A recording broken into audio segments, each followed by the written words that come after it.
The soft morning light filters through the gaps in the curtain, drawing delicate patterns on his face. I open my eyes slowly, my mind still hazy between dream and reality. The room is silent, except for the rhythmic sound of his breathing beside me. I turn carefully, trying not to wake him. He sleeps deeply, his chest rising and falling in a peaceful rhythm. I observe every detail of his face, the soft curve of his lips, the shadow of stubble on his chin, the long eyelashes resting on his cheeks. I feel a wave of tenderness wash over me, mixed with a pang of guilt I can't explain. Who would have thought I would be here, in this bed, with this man? Life has a funny way of surprising us, of turning our plans upside down when we least expect it. I reach out, almost touching his face, but hesitate. There's so much I want to say, so much I need to confess. But how to begin? How to explain the choices I've made, the paths that brought me here? I close my eyes and take a deep breath. Memories begin to flow, clear and vivid, as if they had happened yesterday. I go back in time, to the moment when it all began, to the summer when I met my first love, when I was only 16 and the world seemed full of endless possibilities. Arthur. His name still echoes in my mind, bringing with it a mixture of sweetness and melancholy. He was my first in so many ways.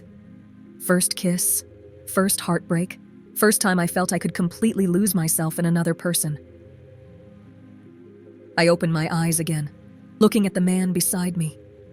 How much has changed since then? How much has remained the same? I know I need to tell this story, not just for whoever might be listening, but for myself, to understand how I got here, to this room, this morning, with this man by my side. It's a love story, yes, but it's also a story of choices, of roads not taken and second chances. It's the story of how a single day, a single moment, can change the course of an entire life. So, let me go back to the beginning, to the summer when it all began, when I was just a girl with a heart full of dreams and no idea what fate had in store for me. This is my story, the story of how I came to the day after I do. The summer I met Arthur was like stepping out of a black and white film into a world in Technicolor. I was 16, and life was a confusing mix of teenage insecurities and endless possibilities. I remember perfectly the day I first saw him. It was a stuffy January afternoon, and I was at the neighborhood ice cream parlor with my friends. He walked in, his dark hair tousled by the wind, his green eyes shining with an intensity that left me breathless. Our eyes met for an instant, and I felt as if the ground had disappeared beneath my feet. He smiled, a crooked and shy smile that made my heart race. At that moment, I knew my life would never be the same. The following weeks were a whirlwind of emotions. Arthur and I grew close quickly, discovering in each other a connection that seemed to transcend words. We spent hours talking about everything and nothing, laughing at silly jokes, dreaming of impossible futures. Our first kiss was under the stars, in the park, near home. His hands trembled slightly when they touched my face, and I could feel his heart beating as fast as mine.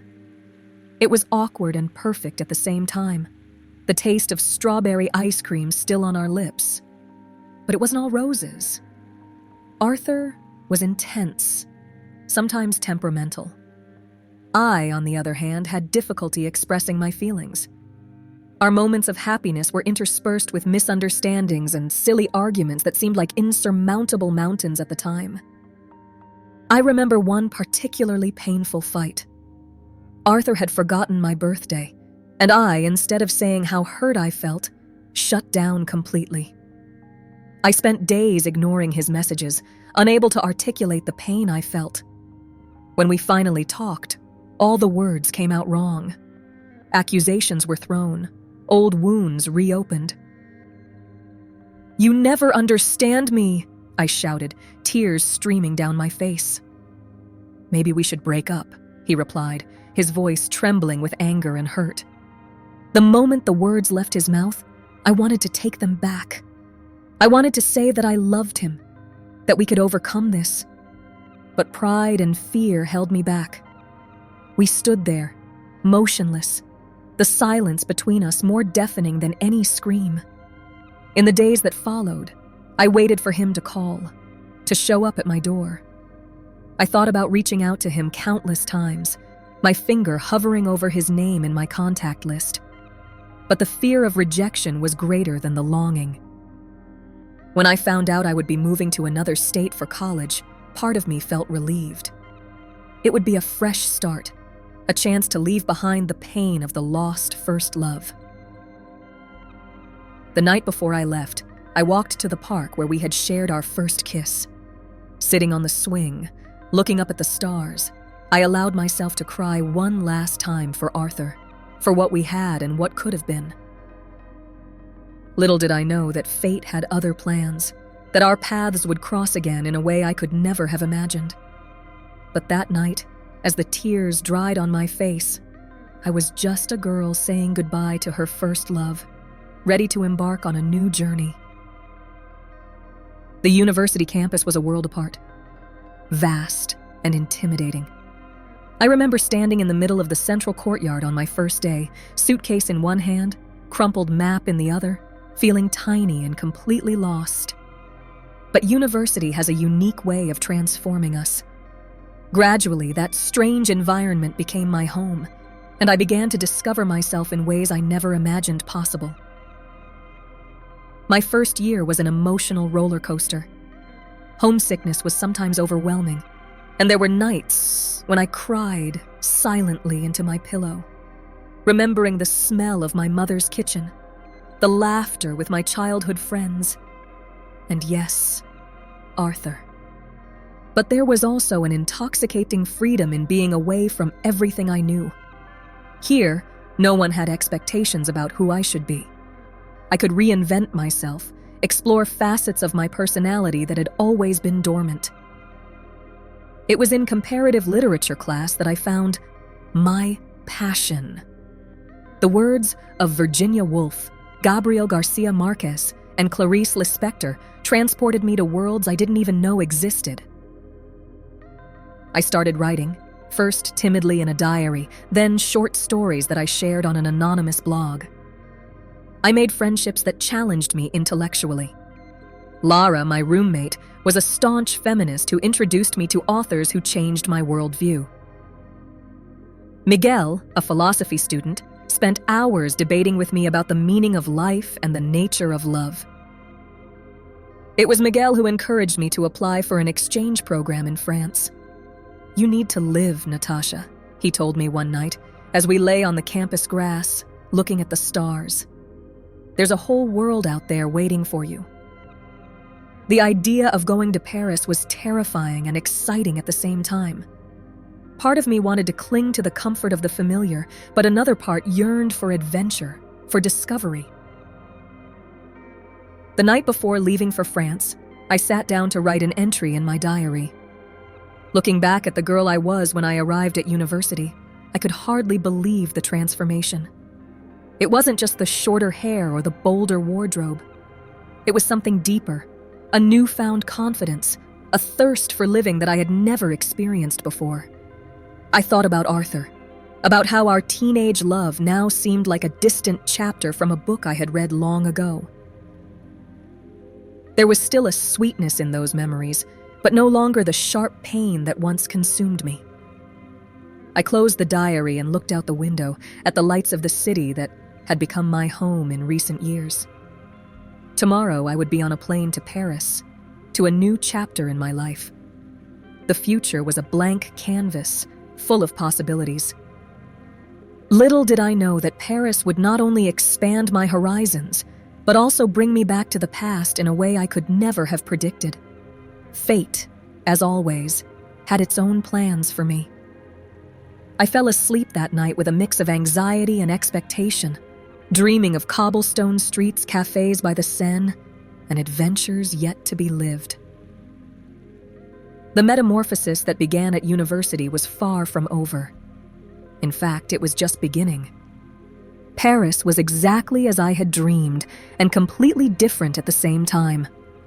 The aroma of fresh croissants mixed with the smell of rain on cobblestone streets, the buzz of cafes, the Eiffel Tower shimmering against the night sky. Everything seemed straight out of a movie. My small apartment in the Latin Quarter quickly became my refuge. The windows overlooked an inner courtyard full of flower pots, and I spent hours sitting on the windowsill, watching Parisian life unfold below me, scribbling ideas for stories in my worn notebook. Classes at the Sorbonne were challenging and stimulating. My French, initially hesitant, improved every day. I made friends with students from all over the world: Amina from Morocco, Javier from Spain, Yuki from Japan. Our nights were filled with heated discussions about literature, politics, and philosophy in a mixture of languages that somehow we always made work. It was on one of these nights, in a small jazz bar in the Marais, that the past and present collided unexpectedly. I was sitting with my friends laughing at one of Javier's jokes when I saw him. Arthur. He was on the other side of the bar, as handsome as I remembered, maybe even more so. Our eyes met, and for a moment, the world seemed to stop. Recognition, surprise, a wave of emotions I couldn't name. All of this passed between us in a matter of seconds. Before I could process what was happening, he was walking towards me. Natasha? His voice was exactly as I remembered, perhaps a little deeper. I can't believe it. What are you doing here? The next few hours passed in a blur. I introduced Arthur to my friends, who discreetly gave us space to talk. I found out he was also on an exchange program, studying architecture. We talked about our lives since high school, about our dreams, about the strangeness of meeting like this, on the other side of the world. The ease with which we conversed, as if the years hadn't passed, both scared and enchanted me. There was a comforting familiarity in his smile, in his way of running his hand through his hair when he was nervous. But there was also something new, a maturity that didn't exist before. When the bar closed, we walked together through the streets of Paris, the city of lights enveloping us in its magic. We stopped on the Pont des Arts, looking at the Seine reflecting the city lights. Arthur turned to me, his eyes shining in a way that made my heart race. You know, Natasha, maybe it's not a coincidence that we met here. Maybe it's the universe giving us a second chance. I remained silent, my mind a whirlwind of conflicting emotions. Part of me wanted to dive headfirst into this possibility, to relive the love we once shared. But another part hesitated, remembering the pain of the past, the changes we had both gone through. I don't know, Arthur, I finally replied, my voice almost a whisper. A lot has changed. We've changed. He nodded, understanding. I know, but maybe we can figure out who we are now, together. How about we start as friends and see where it leads us?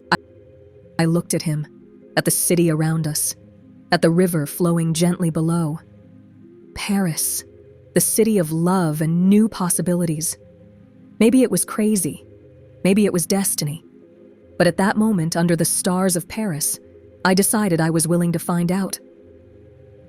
Okay, I said, a smile forming on my lips. Let's see where this takes us. As we walked back, side by side, I couldn't help but think about how unpredictable life is. I had come to Paris to find myself, to grow, to live new experiences. I never imagined that would include reuniting with my past and possibly rewriting my future. What did fate have in store for us in Paris? Only time would tell. But for the first time in a long time, I was eager to find out. The weeks following our reunion were like a feverish dream. Paris became the backdrop for a romance I never imagined reliving. Arthur and I saw each other almost every day, rediscovering each other between cozy cafes and long walks along the Seine. There was a comforting familiarity in being with him, like wearing a favorite coat you thought you had lost long ago. His smile still made my heart race, and our conversations flowed with the same ease as years ago. But there was also something new, a depth that didn't exist before. We were the same, but different, more mature and complex versions of ourselves. One afternoon, sitting on a bench in the Jardin du Luxembourg, Arthur took my hand. The touch was electric, familiar and strange at the same time. Natasha, I think I'm falling in love with you again. Or maybe I never stopped loving you. My heart raced. Part of me wanted to dive headfirst into this feeling, to relive that first love with all its intensity. But another part hesitated. "Arthur," I replied, my voice trembling, "I feel something too, but I am afraid. We've both changed so much. What if we're not compatible anymore? What if we hurt each other again?" He gently squeezed my hand. Maybe it's a risk worth taking. That night, lying in my bed, I stayed awake for hours, thinking. Paris had transformed me. I was no longer the insecure high school girl. I had goals, dreams, a vision of the future that didn't necessarily include a serious relationship. Was I ready to give that up? The days that followed were an emotional roller coaster. Moments of pure happiness with Arthur were followed by crises of doubt. My friends noticed the change in me. Amina, always direct, confronted me during lunch. "Natasha, what's going on? You seem distant lately." I opened up to her, telling her about Arthur, about our past and present stories. Amina listened attentively, her dark eyes full of concern. She finally said, "Darling, it seems like you're so focused on the past and the future that you're forgetting about the present. What do you want now?" Her question caught me off guard. What did I want? The answer wasn't simple. Weeks passed, and my relationship with Arthur intensified. There were moments of pure joy, dancing by the Seine to the sound of a street violinist, laughing until we cried in a small bistro, exchanging passionate kisses under the Eiffel Tower. But there were also moments of tension when our differences became evident. Arthur talked about plans for the future, about returning home together after the exchange. I, on the other hand, dreamed of staying in Europe, maybe doing a master's in comparative literature. Our worldviews, once so aligned, now seemed to diverge on crucial points. One night, after a particularly intense discussion about our future plans, I found myself walking alone through the streets of Paris. The city that once seemed so magical now reflected my internal confusion.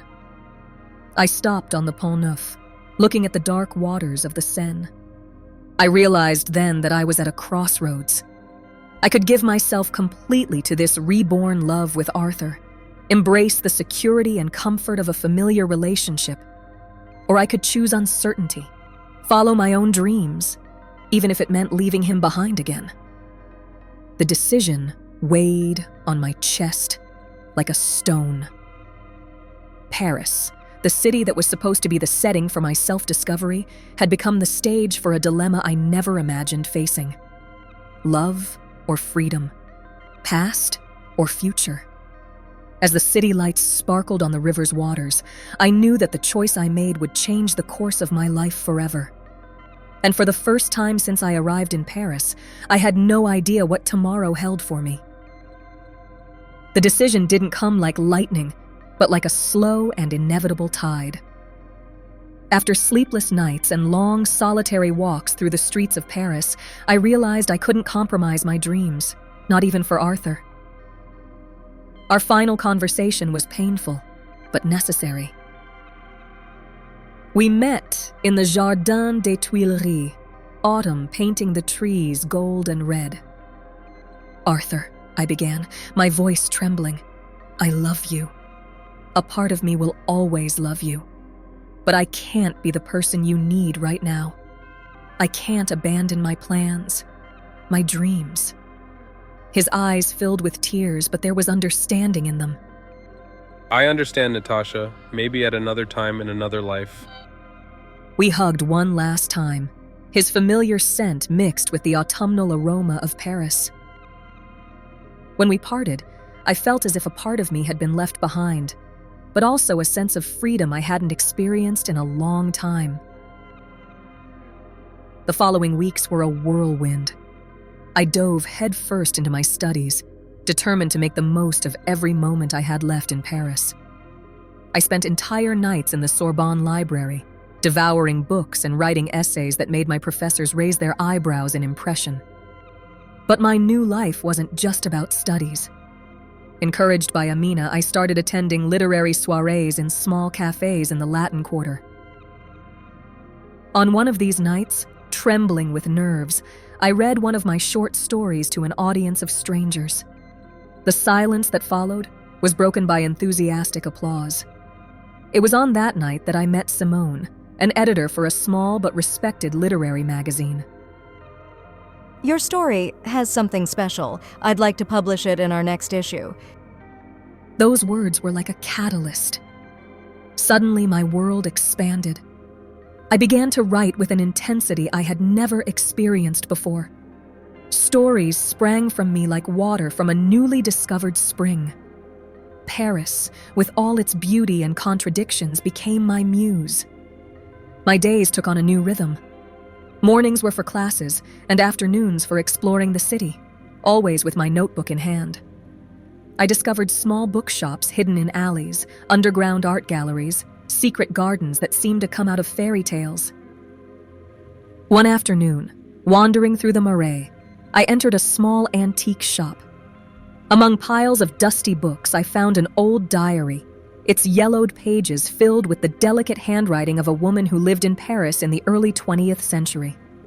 I bought it on impulse, and it became my constant companion, its words echoing through time, inspiring new stories.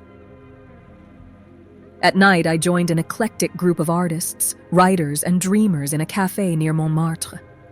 We discussed literature, philosophy, politics, our voices rising with passion as the wine flowed.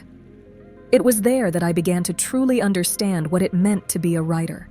Not just someone who writes, but someone who lives to tell stories. My French improved drastically, and with it, my confidence. I started giving private English lessons to supplement my income, meeting fascinating people in the process. One of my students, an elderly lady named Marguerite, had been part of the French resistance during World War II. Her stories left me breathless, and I promised myself that one day I would turn them into a novel. Winter arrived, covering Paris with a blanket of snow. The streets became quieter, more intimate. I spent hours at the Musée d'Orsay, lost among the impressionist paintings, letting the colors and shapes feed my imagination. It was on one of these afternoons at the museum that I had an epiphany. Looking at a Van Gogh self-portrait, I realized I was living my own romance in Paris. Not a romance with another person, but with the city, with art, with writing, with myself. That night, sitting at my small desk, I began to write what would be the first chapter of my novel. The words flowed like never before, and I knew deep in my heart that I had made the right choice. Paris had transformed me. I was no longer just the girl who dreamed of being a writer. I was a writer, living and breathing stories, creating worlds with my words. As winter turned to spring, I blossomed along with the city. The future was uncertain. My time in Paris was coming to an end. But for the first time, that uncertainty didn't scare me. I was eager to discover the next chapter of my story, confident that no matter where I went, I would carry Paris and everything I learned here with me. The city of lights had lit a flame within me, and I was determined to keep it burning, illuminating my path wherever it might lead. Spring in Paris is a time of rebirth, and for me it was also a time of conclusions. My time in the city was coming to an end, and each day seemed more precious than the last. My novel was progressing well. I spent hours every day writing, revising, dreaming. The characters came to life in my mind, their stories intertwining with the streets of Paris that I loved so much. One afternoon, while working in a cafe near the Canal Saint-Martin, I received an email that would change everything. It was from Simone, the editor who had published my short story. Natasha, your work has been causing a stir in literary circles. There's a publisher interested in seeing more. They're looking for new voices for a collection of debut novels. Would you have something to show? My heart raced. It was an opportunity I barely dared to dream of. I spent the entire night revising the chapters I had already written, polishing each sentence until it shone. The days that followed were a mixture of anxiety and excitement. While waiting for a response from the publisher, I dedicated myself to enjoying my last moments in Paris. Amina organized a farewell party for me. We gathered in a small bar in Belleville, a place full of character and stories. My friends from the literary soirée were there, as well as some colleagues from the Sorbonne, and even Marguerite, my elderly student. Between laughter and tears, we shared memories, made promises to keep in touch. When it was my turn to speak, I became emotional. Paris, I began. My voice choked, taught me more than I ever imagined.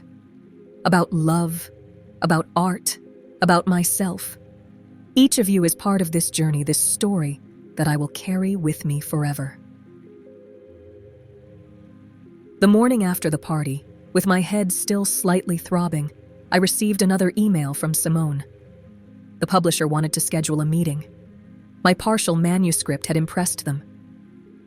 The last days in Paris were a whirlwind. Between packing and saying goodbye to beloved places, I had meetings with the publisher. They were enthusiastic about my novel, saw potential. They offered a contract to finish the book with the promise of publication if the final result pleased them. It was surreal. I had arrived in Paris as a dreamy student and was leaving as a rising writer. My last night in the city was bittersweet. I walked alone through the streets that had become so familiar. I stopped on the Pont des Arts, looking at the shimmering Seine under the moonlight. I thought of Arthur, of our love that had blossomed and withered in this city. I thought of all the stories Paris had given me, of the people I had met, of the parts of myself I had discovered. I took my notebook out of my bag and wrote one last poem for the city that had transformed me. In the streets of Paris, I found my voice among cafes and bookshops.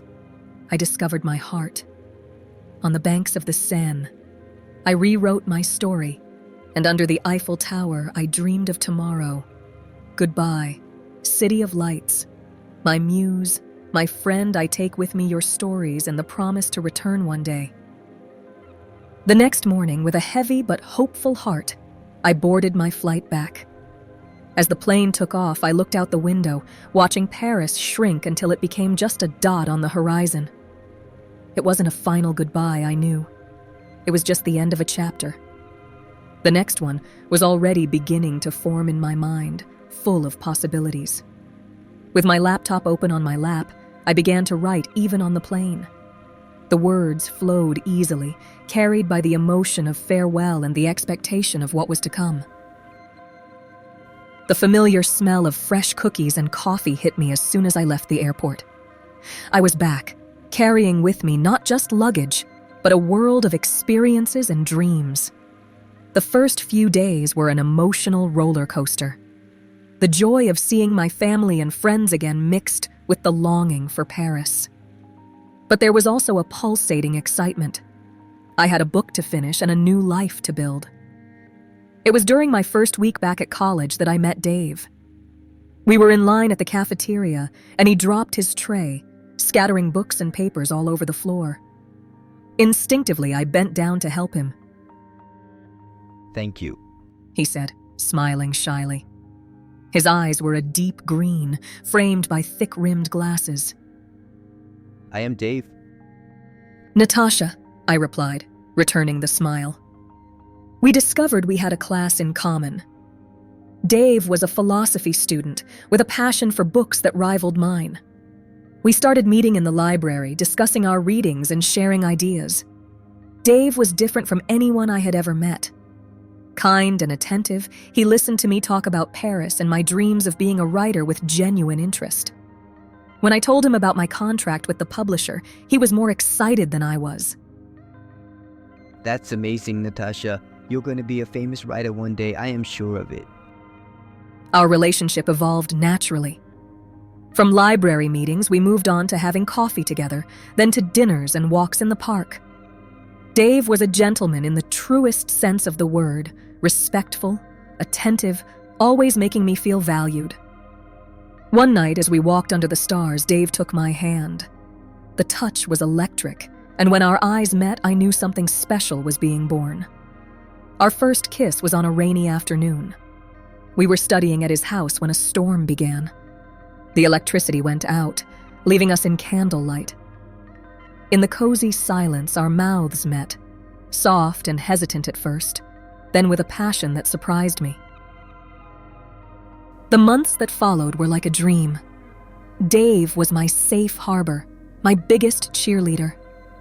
He read every chapter of my book, offering honest feedback and constant encouragement. When writer's block hit me, he would take me on long walks, patiently listening as I vented my frustrations. Our relationship was calm, without the dramatic ups and downs I had experienced before. There was a comforting stability in being with Dave, a sense of true partnership that deepened each day. Of course, we had our differences. Dave was more reserved, preferring quiet nights at home, while I sometimes missed the excitement of Paris. But we learned to find a balance, respecting each other's needs. Time flew. Before we knew it, we were in our last year of college. My book was almost ready, and the publisher was excited about the result. Dave was preparing for his postgraduate studies in philosophy. It was on a spring night, exactly 2 years after our first encounter, that Dave surprised me. He took me for a picnic in the park where we used to walk. Under a flowering tree, he knelt down and took a small box from his pocket. Natasha, these 2 years with you have been the happiest of my life. You inspire me every day with your passion and creativity.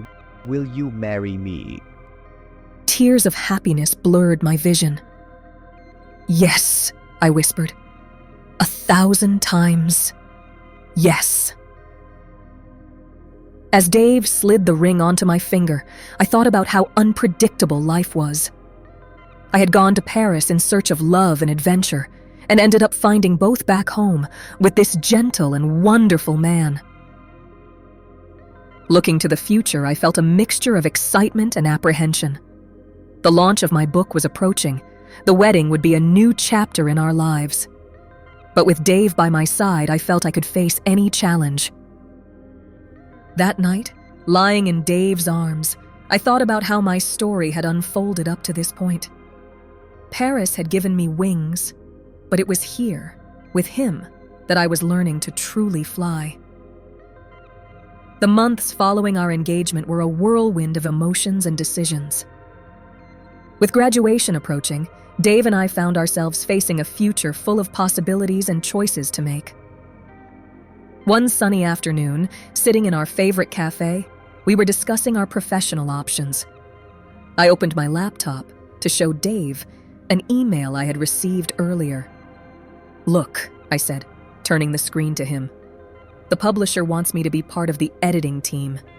They said my keen eye and literary sensitivity would be a great asset to them." Dave smiled, his eyes shining with pride. That's amazing, Nat. You deserve it. And it fits perfectly with your plans to continue writing. I nodded, feeling a mix of excitement and nervousness. "And you? Any news from the university? Actually, yes. The philosophy department offered me a position as an assistant professor. I will be able to teach while doing my PhD. We sat in silence for a moment, letting the reality of these opportunities sink in. Both offers were in our current city, where we had built our life together over the past 2 years. I guess that settles the question of where we're going to live, doesn't it? I asked, feeling a wave of relief. Dave nodded, squeezing my hand. It seems the universe is conspiring to keep us here. In the following days, we immersed ourselves in wedding preparations. It was during a dinner with Dave's parents, via video call, that the question of the ceremony location came up. Dears, have you thought about where you'd like to get married? I exchanged a look with Dave. We hadn't discussed this yet. Actually, Mom, we were thinking of doing something right here since it's where we live now. I could see a shadow of disappointment pass over his mother's face. Oh, I see. It's just that. Well, the whole family is so eager to participate. Your uncles, cousins. At that moment, I had an idea. What if we did it in your hometown, Dave? My family is small. It would be easier for them to travel. Dave's face lit up. Are you sure, Nat? Wouldn't that be an inconvenience for you? I shook my head, smiling. Of course not. Besides, I've always wanted to see where you grew up. The decision was met with enthusiasm by Dave's family and understanding by mine. We began planning a wedding that would be a blend of our cultures and traditions. That night, lying next to Dave, my thoughts wandered to Paris, to Arthur. As if reading my mind, my phone vibrated with a notification. It was a message from Arthur. Congratulations on your engagement, Natasha. Just heard the news. Bumped into Amina and she told me. I hope you're happy. I felt a tightness in my chest. Arthur and I had maintained sporadic contact since my return. From time to time, we exchanged messages. He sharing news about his rising music career, me telling about my book, and now about my engagement. Everything okay? Dave asked, noticing my thoughtful expression. I showed him the message. Dave knew about Arthur, about our past in Paris. His understanding and trust were one of the things I loved most about him. Do you want to reply? He asked softly. I thought for a moment, then typed a brief response. Thank you, Arthur. I hope you're well and happy too. I put the phone aside and snuggled into Dave's arms. As I fell asleep, I thought about how unpredictable life was. Paris, Arthur, my book. All of this had led me here, to Dave, to this moment of quiet happiness. The future stretched out before us, full of promises. A new job, a wedding, a life together. And somewhere in the depths of my heart, I knew there were more stories waiting to be written.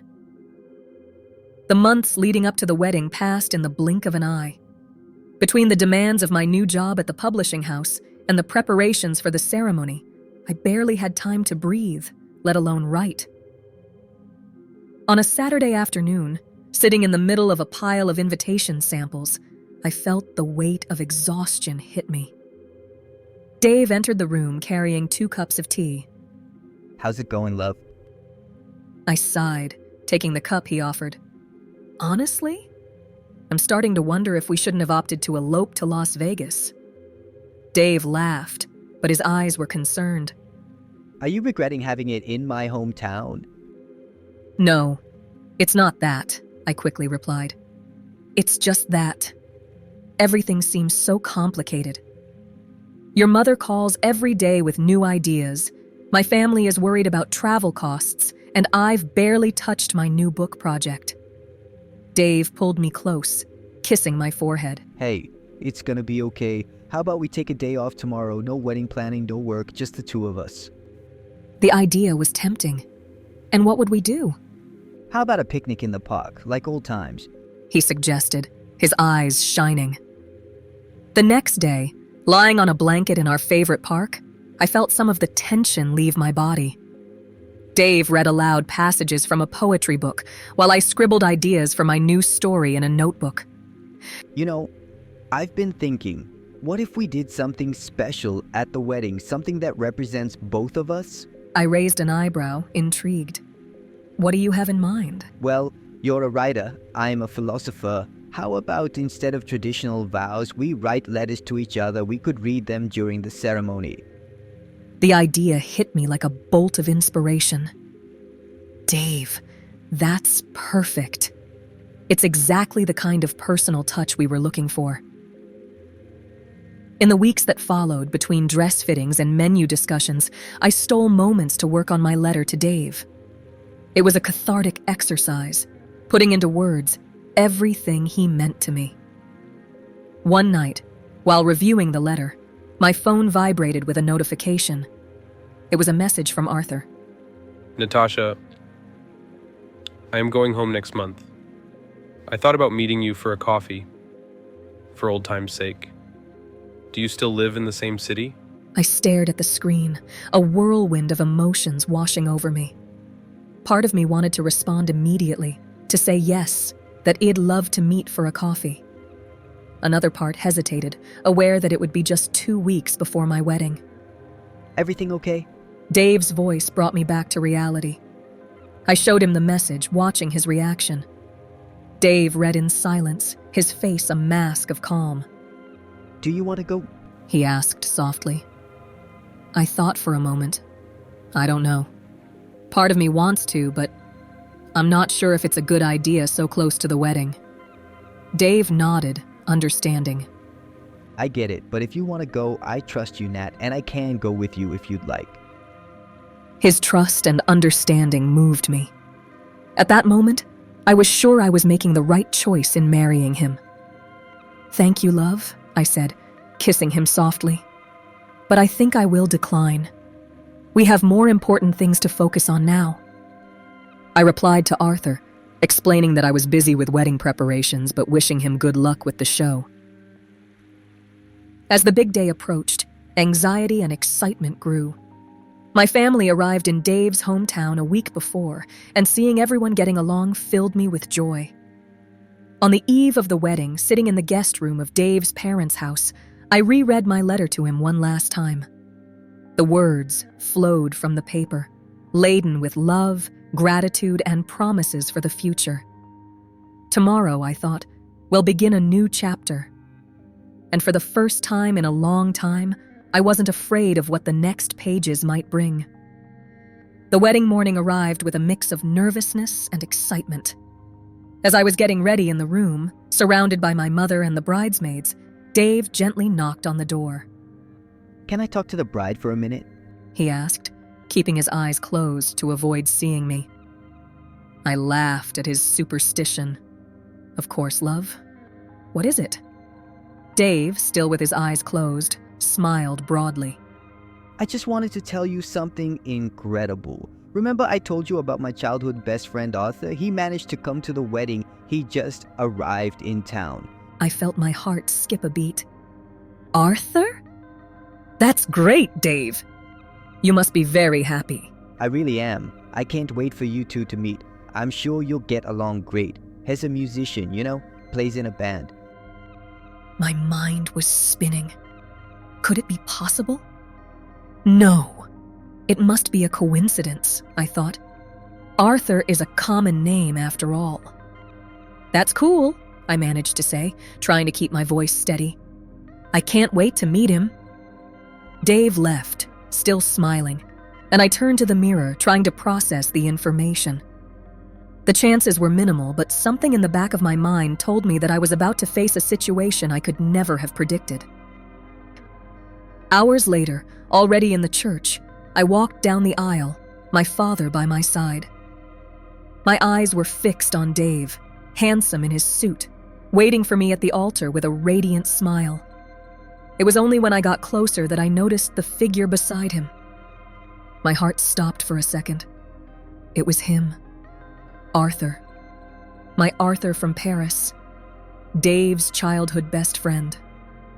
Our eyes met for a brief moment, and I saw in them the same shock I felt.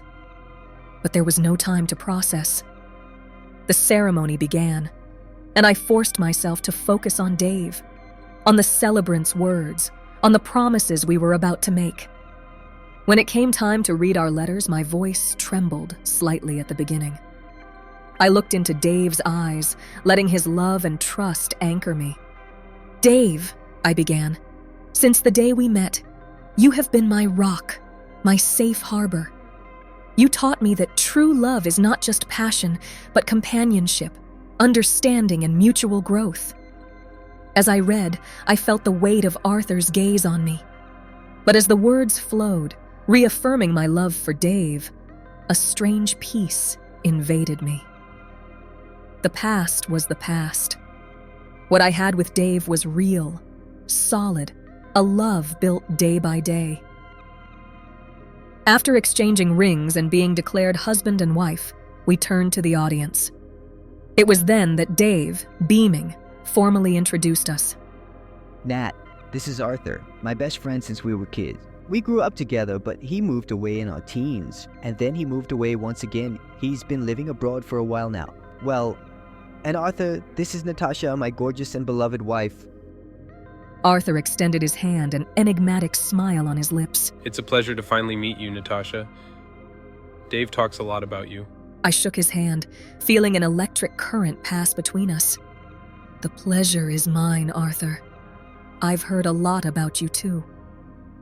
Our eyes met again, a silent conversation passing between us. There was so much to be said, so many questions, so many coincidences to process. But it wasn't the time. Dave, oblivious to the underlying tension, hugged us. My two favorites together. This day couldn't get any better. As we walked out of the church, confetti raining down on us, I couldn't help but think about the irony of fate. The universe, it seemed, had a peculiar sense of humor. The wedding reception was just beginning, and I knew it would be a night full of surprises, revelations, and perhaps some secrets that would need to remain buried. At least for now. The reception was in full swing. The hall was resplendent with soft lights, laughter, and music. Dave and I circulated among the guests, accepting congratulations and toasting to our union. But my mind was divided, constantly aware of Arthur's presence. He was seated at the table with Dave's childhood friends, smiling and chatting, but his eyes frequently met mine across the hall. Each glance was like a spark, reigniting memories of Paris that I had fought so hard to bury. The DJ announced it was time for the newlyweds dance. Dave guided me to the center of the dance floor. As we danced, he whispered, You look beautiful. I still can't believe we're married. I smiled, guilty for my scattered thoughts. I love you, Dave, I replied, snuggling closer to him. The music changed, and other couples joined us on the dance floor. It was then that I felt a hand on my shoulder. May I have this dance with the bride? Arthur's voice was exactly as I remembered. Dave smiled, unsuspecting. Of course, buddy. Take good care of her. Arthur's hands found my waist, and we began to move to the sound of the music. The contact was electrifying, dangerous. So, of all the churches in all the towns, in all the world, you had to walk into my best friend's. I swallowed hard. Arthur, I... Didn't know. Neither did I. What a coincidence, isn't it? He spun me suddenly, pulling me closer as I came back. Our bodies pressed together, the tension palpable. I nodded, unable to find words. Did you tell him about us? No, it never seemed relevant. Relevant. Is that how you describe what we had? I felt a twinge of irritation. What we had was years ago, Arthur. It was intense. It was beautiful, but it's over. He dipped me low, his face inches from mine. Is it really? Because what I feel now doesn't seem like something from the past. My breath caught in my throat. For a moment, the world around us disappeared. My heart raced. Arthur, please. Today is my wedding day. To your best friend. Mind if I cut in? Dave's voice shattered the moment. Arthur and I sprung apart, guilt written all over our faces. Dave stood there, his expression unreadable. What had he seen? What had he heard? The music continued, but for us, time stood still. So, do you approve of dancing with my wife? He joked. Arthur forced a smile. Totally. You're a lucky man, Dave. The rest of the night passed in a blur of conflicting emotions. I alternated between moments of pure happiness with Dave and instances of tension when crossing paths with Arthur. During the best man's speech, I noticed Arthur going out to the terrace. Without thinking much, I followed him. "Arthur," I called softly. He turned, his eyes shining in the moonlight. Natasha. "We need to talk," I said, approaching. This situation can't continue like this." Arthur sighed. What do you want me to do? Pretend I don't feel anything? Ignore the fact that the woman I never forgot married my best friend? "I love Dave," I stated, my voice firm. I know, but what about me? Don't you feel anything for me? Nat, are you out here? I panicked. "Arthur, please." But it was too late. Dave appeared in the terrace doorway, his smile dying as he saw our proximity. What's going on here? His voice was laden with confusion. The silence that followed was deafening. I looked from Dave to Arthur, feeling the weight of unspoken truths, of choices that needed to be made. At that moment, I realized that the fairy tale of my perfect wedding was about to be rewritten. And I had no idea what the next chapter would be like. The air on the terrace grew thick with tension. Dave looked from me to Arthur, the confusion in his eyes slowly giving way to concern. Is everything okay here? I swallowed hard, feeling the weight of the moment. "Dave, Arthur interrupted me, his voice trembling. Dave, man, I need to tell you something. Something I just found out myself. What's going on? Arthur took a deep breath. Remember when I told you about that girl in Paris? The one I never forgot? Dave's eyes widened, alternating between me and Arthur. No, it can't be. I felt my heart race. "Dave, I swear I didn't know. I had no idea that the Arthur you always mentioned was him." The silence that followed was deafening.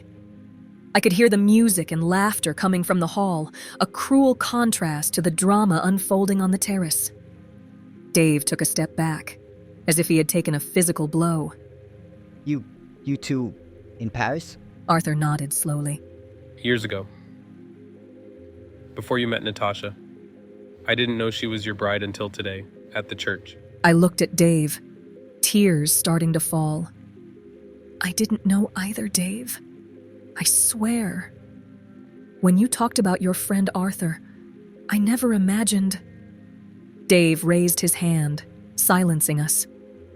He approached the balustrade, looking at the illuminated city below. When he turned, his eyes were full of conflicting emotions. All these years, talking about you two to each other, how is this possible? Arthur stepped forward. Dave, man, I'm sorry. If I had known. If you had known what, you wouldn't have come to the wedding, or you would have told me before. I tried to approach Dave, but he backed away. "Please, Dave. This doesn't change anything. I love you. I chose you. I married you." Dave looked at me, his eyes searching for something in mine. But now that you know, that you both know, what does this mean? Arthur ran his hand through his hair, visibly disturbed. I don't know. Natasha, I never forgot you, but... Stop. Dave exclaimed, surprising us both. I can't deal with this right now. He turned to me, taking my hands in his. Nat, I love you, but I can't ignore this. I can't pretend it didn't happen. My heart sank. "What are you saying, Dave?" He smiled sadly. I am saying we need time to process this, to be sure. I can continue this night as if nothing has changed. Arthur tried to intervene. Dave, man, don't do this. Don't throw away what you have because of the past. It's not just the past, Arthur. It's the present. It's the feelings you two are having right now at this moment. Nat, I think we should postpone our honeymoon. Give yourself time to be sure of what you want. of what you feel. The words hit me like a punch. Dave, please, we can talk about this. But he was already walking away, heading back to the hall. Before entering, he stopped. I am going to announce to the guests that we had a family emergency and that the party is ending. You two decide what you need to decide. And with that, he disappeared, leaving me alone with Arthur and a suddenly uncertain future. Arthur approached, hesitant. Nat, I don't know what to say. I raised my hand, stopping him. No, Arthur. Not now. It's too much. I looked at the ring on my finger, shining under the moonlight. The symbol of a promise that just hours ago seemed unshakable. The night that should have been the beginning of my happily ever after had turned into the start of a completely different journey. A journey of self-discovery, difficult choices, and perhaps broken hearts. As the last chords of the party music faded away, I found myself facing an uncertain future, with 2 open doors in front of me and no idea which one to choose. Fate, with its cruel sense of humor, had intertwined our lives in a way none of us could have predicted. The silence on the terrace was deafening after Dave's departure. I stood there, paralyzed, staring at the door through which my husband, could I still call him that, had disappeared. It was Arthur's voice that brought me back to reality. Natasha, look at me. Reluctantly, I turned to face him. His eyes shone with a mixture of emotions I couldn't fully decipher. All these years, Arthur began, taking a step towards me. all these years, I never forgot you. That summer in Paris, it was more than a fleeting romance for me. I felt my heart race. Arthur, please, don't! But he continued, his voice gaining strength. No, Natasha. I need to say this. You were the great what if of my life. The person I always wondered if I should have fought to keep. See if... His words hit me like waves, awakening memories and feelings I had buried deeply. I know it's crazy. He went on, now inches from me. I know you just married my best friend. But I can't let you go again without telling you how I feel. I love you, Natasha. I always have. I closed my eyes, feeling tears run down my face. Arthur, I don't know what to say. He took my hands in his. Say what you feel. Be honest. Not with me, but with yourself. I opened my eyes, facing him. I love Dave, I said, my voice trembling. But I never completely forgot you either. Seeing you today, discovering who you were, it stirred something inside me. Arthur nodded slowly. I know it's complicated. I know I'm asking for the impossible. But Natasha, what if we had a chance to find out? What if we could explore what could have been? How? Come with me, He replied, his eyes fixed on mine. just for tonight. Let's talk, reminisce, discover if what we feel is real or just a shadow of the past. I knew I should say no. I knew it was wrong, that it would hurt Dave even more. But something inside me, a part I thought I had left in Paris years ago, screamed to accept. Just for tonight, I repeated, almost to myself. Arthur nodded, a mixture of relief and expectation on his face. He extended his hand, and after a moment of hesitation, I took it. We left the terrace silently, escaping the party that continued in the hall. The journey to Arthur's hotel was a blur of city lights and tumultuous thoughts. Now, lying in bed beside him, I watch the sunrise through the bedroom window. Arthur sleeps deeply, his arm thrown over my waist. The reality of what I've done begins to weigh on me. I love Dave. Of that am certain. He's my safe harbor, my best friend, the man with whom I've built a life. But Arthur is the passion that never completely faded, the road not taken, the possibility of what could have been. I look at my wedding ring, still on my finger. Beside it, on the nightstand, is my cell phone with several missed calls from Dave. I don't know what I will do when the sun finishes rising. I don't know who I will stay with or how I will resolve this impossible situation. The only certainty I have is that regardless of my choice, someone will get hurt, including me. I close my eyes, letting silent tears fall. The future, once so clear and promising, is now a labyrinth of possibilities and consequences. The only thing I know is that when I finally get up from this bed, I will have to face the biggest decision of my life. And whatever the outcome, nothing will be the same again.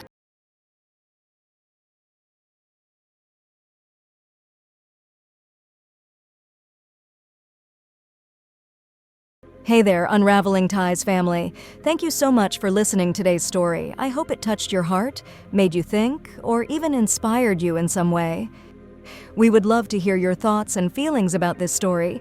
Don't be shy. Leave a comment below and share your perspective with our community. Your voice matters to us. If you enjoyed today's story and want to be a part of our journey as we unravel the complexities of human relationships, be sure to hit that subscribe button and turn on notifications. That way, you'll never miss a new story. We're always eager to explore new angles and dive into the themes that resonate with you the most.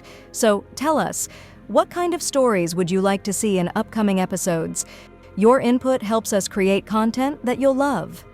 And hey, if today's story reminded you of a personal experience or a tale you'd like to share, we're all ears. Feel free to share your own stories in the comments. Who knows, your story might even inspire a future Unraveling Ties episode. Once again, thank you for being a part of the Unraveling Ties family. Your support means the world to us. Don't forget to hit the subscribe button.